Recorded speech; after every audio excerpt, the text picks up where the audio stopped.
মালাকুল মউত বলবেন, আল্লাহ পাক তোমার সামনে তোমার গোলাম মালাকুল মউত দাঁড়িয়ে আছে। আল্লাহ পাক বলবেন, মুত ইয়া মালাকাল মউত, মরে যা, মরে যা। কিয়ামত হওয়ার আগে ইযা সামাউন ফাতারাত ওয়া ইযাল কাওয়াকিবু ইনতাসারাত ওয়া ইযাল বিহারু ফুজ্জিরাত ওয়া ইযাল কুবুরু বু'সিরাত, যখন আকাশসমূহ বিদীর্ণ হয়ে যাবে, আকাশ এই অবস্থায় থাকবে না যেমন আছে। ইয়াউমা নাতবিস সামাউ কাতাইয়িস সিজিল্লি লিল কুতুব, কিতাবের পৃষ্ঠা যেমন একটার উপরে একটা এরকম পড়ে, আকাশগুলি একটার পরে একটা এভাবে ঠাস ঠাস করে পড়বে, ভেঙে চুরে চুরমার হয়ে যাবে। আকাশ এই অবস্থায় থাকবে না। তারকাসমূহ বিচ্ছিন্ন হয়ে পড়বে, দরিয়া সমূহের পানি শুকিয়ে গিয়ে তার তলদেশ থেকে অগ্নি উদ্গীরণ হবে, কবরের ভিতরে যা কিছু আছে সব বেরিয়ে পড়বে। আল্লাহ পাকের কোন কথা এভাবে তিনি বলেন নাই যেগুলি হতেও পারে, সব কথা কনফার্ম হবে। এই দৃশ্যের অবতারণা হবে। ফাইজা বারিকাল বাসর ওয়া খাসাফাল কামার ওয়া জুমিআশ শামসু ওয়াল কামার, মানুষের চক্ষু বিস্ফারিত হয়ে যাবে এই দৃশ্য দেখে।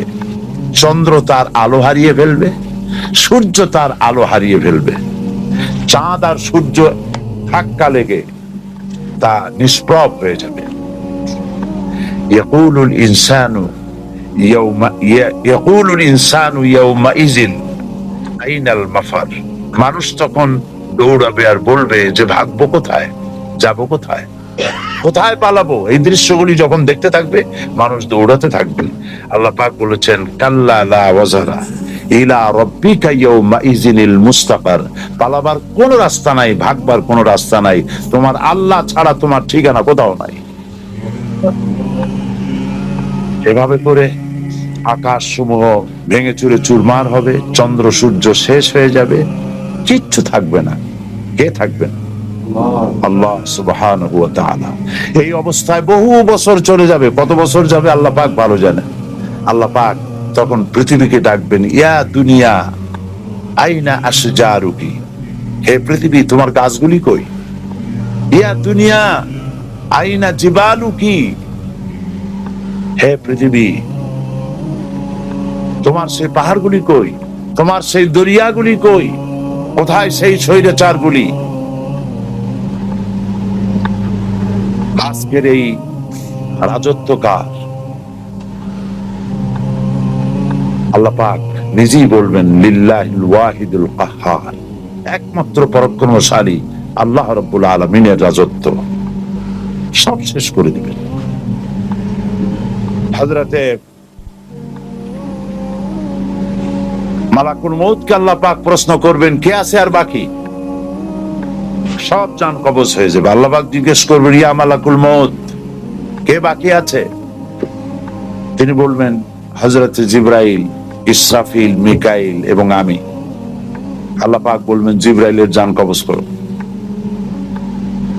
হযরতে জিবরাইল আমিন, যিনি সমস্ত পয়গম্বরদের কাছে ওহী বহন করে নিয়ে আসছেন, তিনি প্রথম আকাশ থেকে জমিনে আসতে গিয়ে তার ডানায় একটা ঝাপটা মারা লাগে, এক ঝাপটায় তিনি পৃথিবী চলে আসেন। শক্তিশালী আল্লাহ পাক তাকে বানিয়েছেন এবং তিনি রূহুল আমিন, আল্লাহ পাক তাকে বলেছেন শাদীদুল কুওয়া, বলেছেন শাদীদুল কুওয়া, প্রচন্ড ক্ষমতা আল্লাহ তাকে দান করেছেন। তার মৃত্যু হয়ে যাবে, ইসরাফিলের মৃত্যু হবে, মিকাইলের মৃত্যু হবে। এরপরে আল্লাহ জিজ্ঞেস করবেন, কে আছে আর বাকি? মালাকুল মউত বলবেন, আল্লাহ পাক তোমার সামনে তোমার গোলাম মালাকুল মউত দাঁড়িয়ে আছে। আল্লাহ পাক বলবেন, মুত ইয়া মালাকাল মউত, মরে যা, মরে যা। মালাকুল মউত মরে যা, শেষ। সুবহানাল্লাহ বিহামদিহি। আল্লাহ পাক এই অবস্থা যখন হয়ে যাবে, সব যখন শেষ হয়ে যাবে, তখন আল্লাহ পাক সর্বপ্রথম উঠাবেন, যাকে জিন্দা করবেন তিনি আপনার আমার নবী বিশ্বনবী মুহাম্মদ রাসূলুল্লাহ সাল্লাল্লাহু আলাইহি ওয়াসাল্লাম সর্বপ্রথম আল্লাহ পাক তাকে জিন্দা করবেন। সমস্ত পয়গম্বররা জিন্দা হবে, সবাই জিন্দা হবে। ওয়াইজাল কুবুর বু'সিরাত, কোরআন শরীফের মধ্যে রয়েছে কাআন্নাহুম জারাদুম মুনতাশির।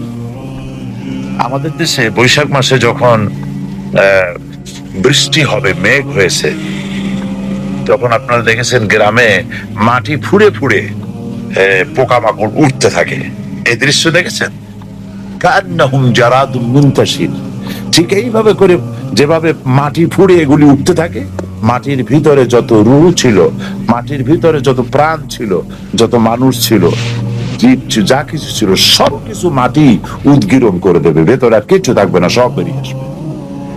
সবগুলি উলঙ্গ অবস্থায়, খালি পায়, উলঙ্গ অবস্থায় আল্লাহ পাকের দরবারে উপস্থিত হবে।